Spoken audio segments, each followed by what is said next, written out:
요단 서쪽의 아모리 사람의 모든 왕들과 해변의 가나안 사람의 모든 왕들이 여호와께서 요단물을 이스라엘 자손들 앞에서 말리시고 우리를 건너게 하셨음을 듣고 마음이 녹았고 이스라엘 자손들 때문에 정신을 잃었더라.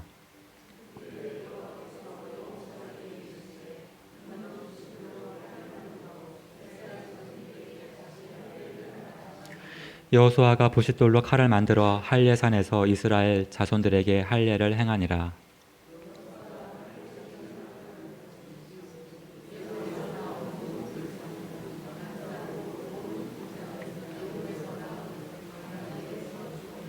그 나온 백성은 다 할례를 받았으나 다만 애굽에서 나온 후 광야길에서 난 자는 할례를 받지 못하였음이라.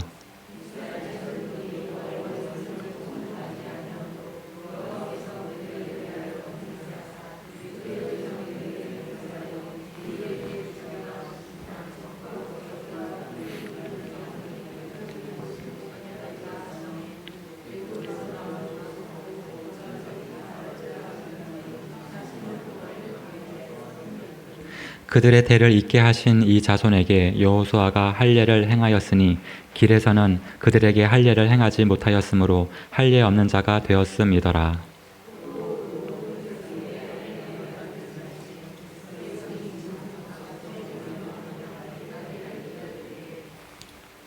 여호와께서 여호수아에게 이르시되 내가 오늘 애굽의 수치를 너희에게서 떠나가게 하였다 하셨으므로 그곳 이름을 오늘까지 길갈이라 하느니라.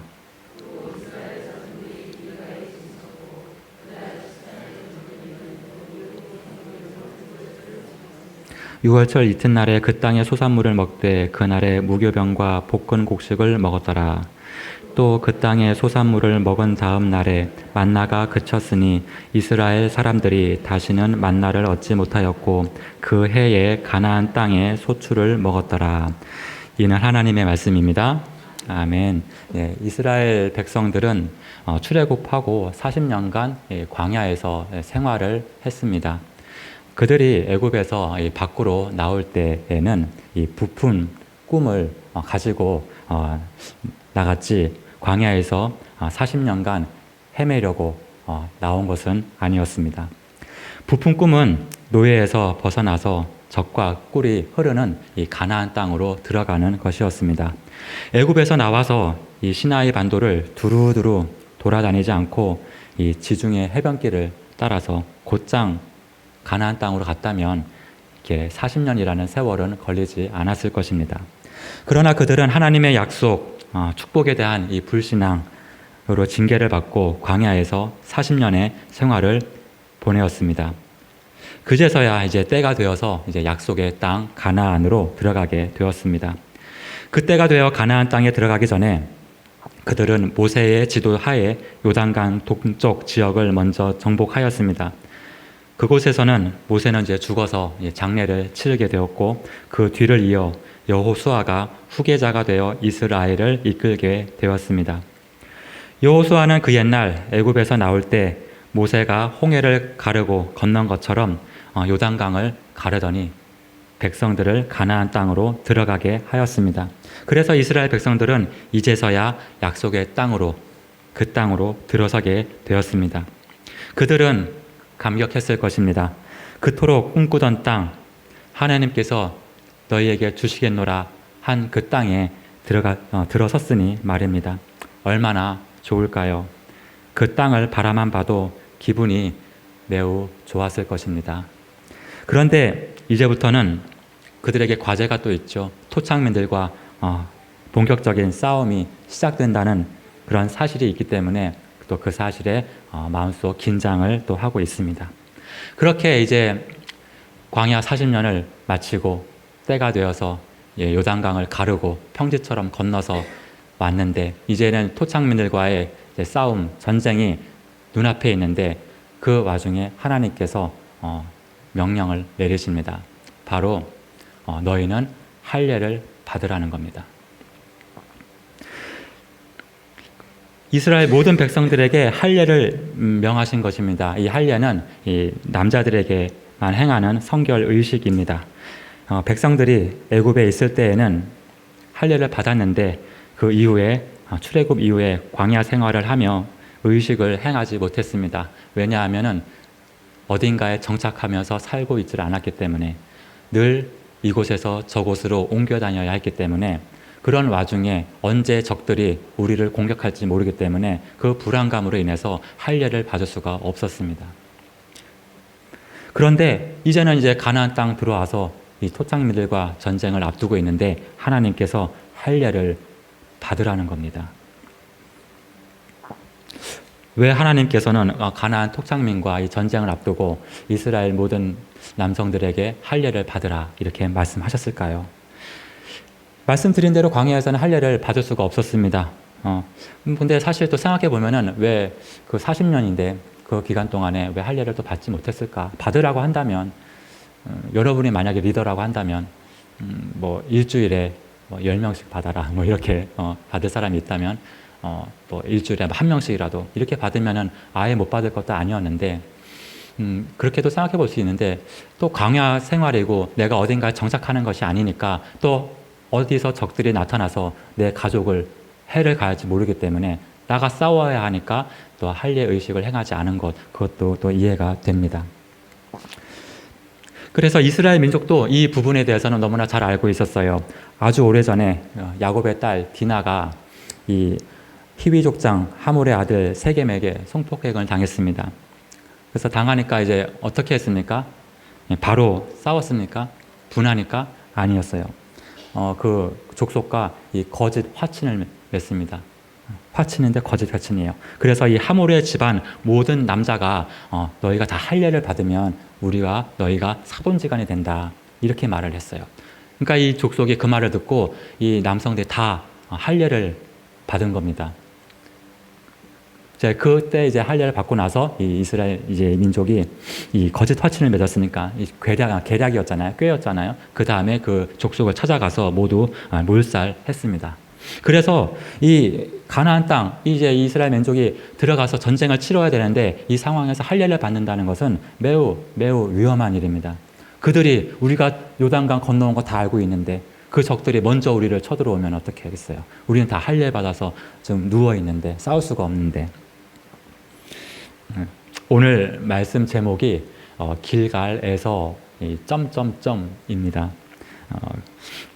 자, 이런 가운데 이스라엘 민족은 이 길갈에서 할례 의식을 행합니다.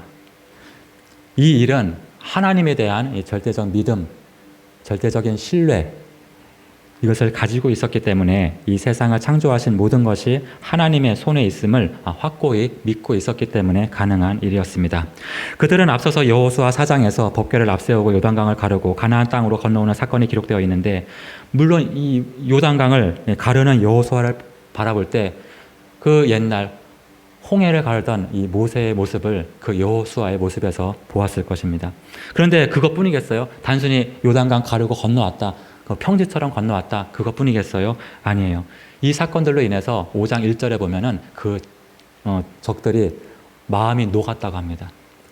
경계를 막 굳게 하고 싸울 준비를 해야 되는데 그냥 넘어왔다는 걸 보고 그 소식을 듣고 그냥 녹아버렸어요. 어쩔 줄을 몰랐다는 거예요. 아니 걔네들이 섬기는 신이 어떤 신이기에 요단강을 평지처럼 건너게 할 수 있는가? 그 당시에는 로컬 이 처치 그러니까 뭐 지역 신을 섬겼잖아요. 그러니까 그들 가나안 토착민들의 섬기는 신하고 이쪽 건너온 신을 보니까 이게 이상하다, 불가능한 일인데. 그러니까 이 마음이 녹아내리는 거예요. 싸울 의지가 어떻게 먼저 칠 엄두도 못 냈다는 거죠. 이스라엘을 겁내고 있었어요. 여러분, 하나님께서 말씀하시면 그냥 따르십시오. 지금 눈앞에 적들이 있는데요. 어떻게 지금 할 일을 해요? 어떻게 말씀에 순종할 수 있겠어요? 아니에요. 하나님께서는 이미 모든 것을 아시고 다 손을 써 놓으셨습니다. 하나님의 말씀을 듣고도 내가 지금 그 일을 할 일을 행할 수 없다면 그 다음에 놀라운 역사는 일어날 수가 없는 것입니다.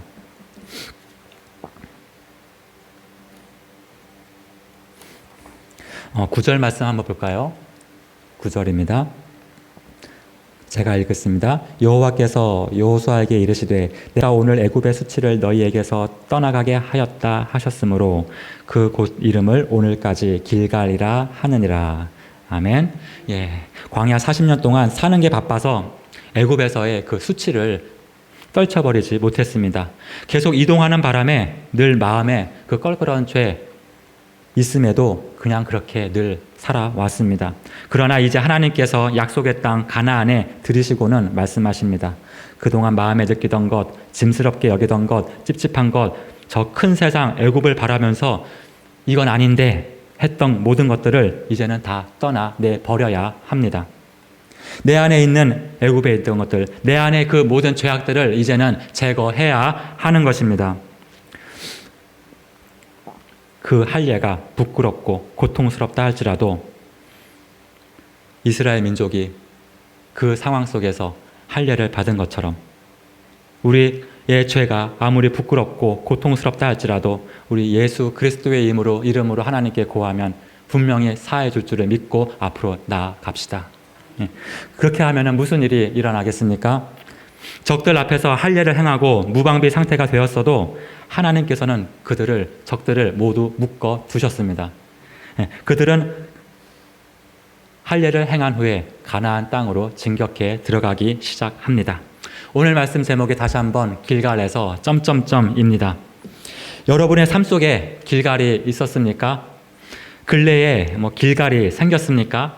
중요한 일 앞에서 내 신앙을 지켜야 하는데 하나님의 말씀대로 살아내야 하는데 이제 이 길갈이 눈앞에 있습니까? 아무리 중요한 일이 있어도 내 눈앞에 아무리 내가 쌓아왔던 어떤 준비해 온 일이 있다 할지라도 그 일이 당장 내일이라 할지라도 지금 길갈에서 무너지지 마시기 바랍니다. 이스라엘 백성들이 길갈에서 하나님의 말씀에 순종해서 정말 할례 받을 수 없는 그 순간에 할례를 받은 것처럼 우리가 이 세상을 살아가면서 아무리 중요하고 아무리 준비해 온 정말 어떤 중요한 일을 위해서 중요한 일이 있다 할지라도 지금 이 순간 하나님의 말씀이 임하면 그 말씀대로 나아가서 순종하는 여러분과 제가 되기를 축복합니다. 그렇게 나아가면 우리 애굽에서의 모든 죄악, 수치들이 다 빠져나갈 겁니다. 어두움은 다 물러나서 밝은 날들이 그렇게 고백하고 하나님께 나아가면 그 밝은 날들이 나와 내 가족들에게 비칠 것입니다. 기도하겠습니다.